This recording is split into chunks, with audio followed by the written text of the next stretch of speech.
हाय, मैं हूं ज़रीफ अहमद, इस साइट का एडमिनिस्ट्रेटर।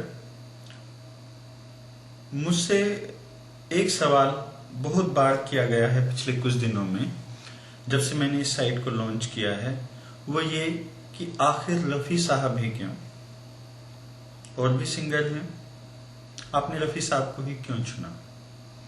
तो आज मैं अपने कुछ ख्यालात और मैं वजह कहना बेहतर नहीं समझता, क्योंकि ये किसी वजह की वजह से नहीं हुआ, अचानक होता चला गया और मुझे एहसास भी नहीं हुआ। अब से करीब 1 साल पहले मैंने म्यूजिक के ऊपर, गीतों के ऊपर कुछ वेबसाइट बनाने का इरादा किया था। म्यूजिक मुझे शुरू से ही पसंद है।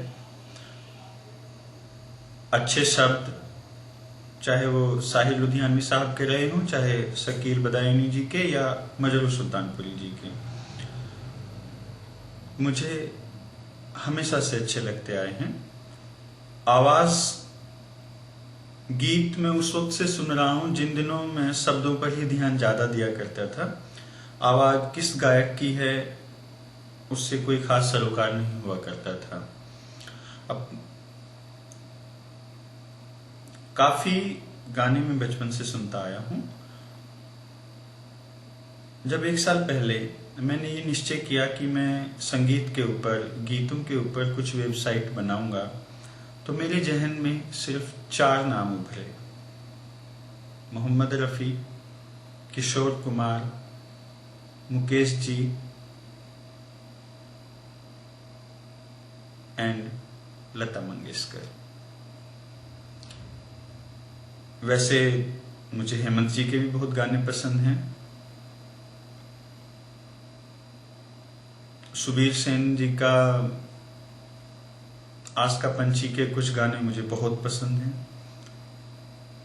भूपेंद्र मुझे बहुत पसंद हैं। पर अगर हम कुल मिला के बॉलीवुड का, हिंदी फिल्म संगीत का स्पेशली, जो मैं अच्छी तरह समझता हूं, देखें तो सिर्फ 4 ही गायक उभर कर सामने आते हैं।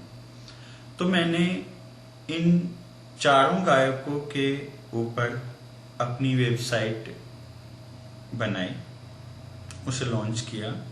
मैंने इन 4 गायकों के बारे में रिसर्च करना शुरू किया। इनके गाने तो पहले से ही पसंद थे, पर इनकी लाइफ कैसी रही, किस तरीके से इन लोगों ने दूसरों के साथ व्यवहार किया, दूसरे लोगों के इनके बारे में क्या विचार थे, ये सब धीरे धीरे जब मैंने रिसर्च करना शुरू किया, तो जितने तथ्य मुझे पता चलते चले गए, न जाने कब रफ़ी साहब इन सब में सबसे ऊपर हो गए।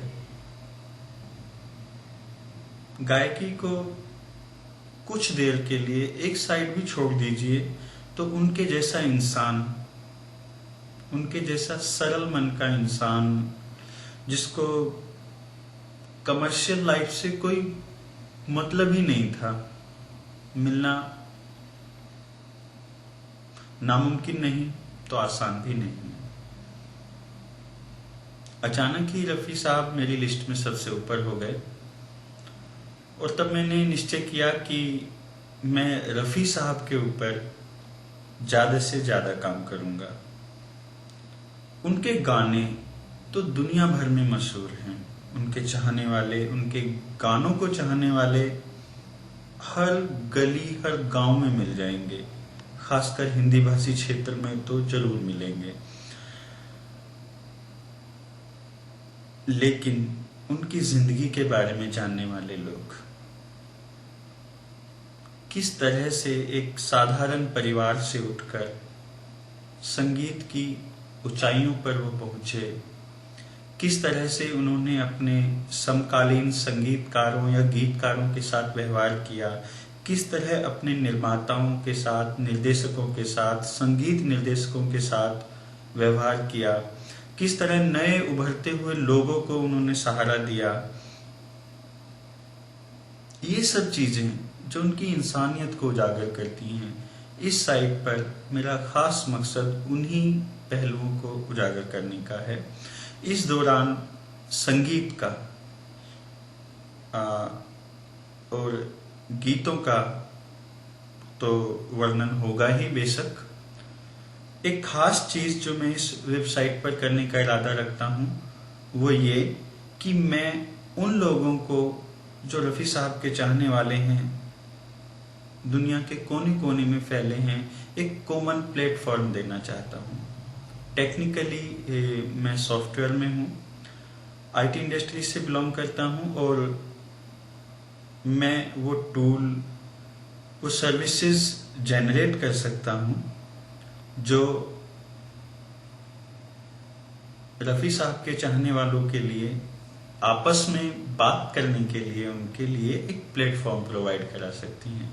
यहां मैं एक जिक्र कर देना और बेहतर समझता हूं कि मैं पहिए के दोबारा आविष्कार में विश्वास नहीं रखता। अगर कुछ वेबसाइट ऑलरेडी ऐसी सर्विसेज प्रोवाइड करा रही हैं तो मैं उन्हें रिप्लिकेट करने की कोशिश नहीं करूंगा। मेरी कोशिश है जो लोग पहले से इस फील्ड में काम कर रहे हैं उसमें कुछ एडिशन करने की, ना कि उसको डुप्लीकेट करने की।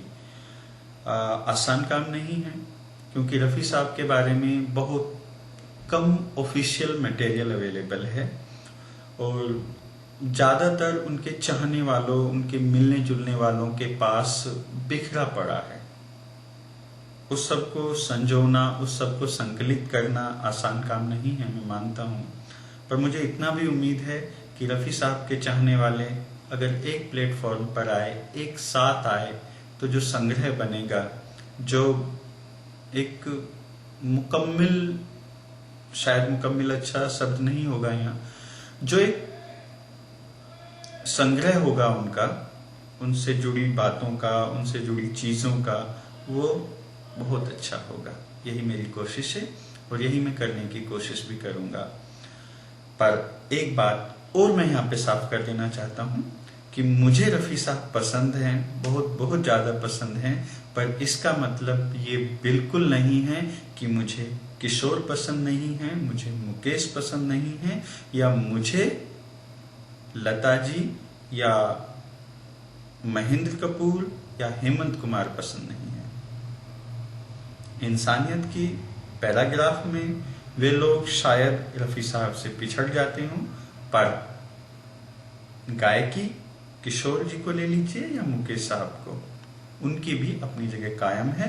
तो इस साइट पर मैं ये बिल्कुल नहीं चाहूंगा कि रफ़ी वर्सेस किशोर और रफ़ी वर्सेस मुकेश और रफ़ी वर्सेस लता जैसी कोई सेगमेंट बने, कोई बातचीत चले। हम संगीत की बात कर रहे हैं और संगीत को मेरी नजर में सिर्फ दो कैटेगरीज में बांटा जा सकता है, अच्छा और बुरा। Thank you.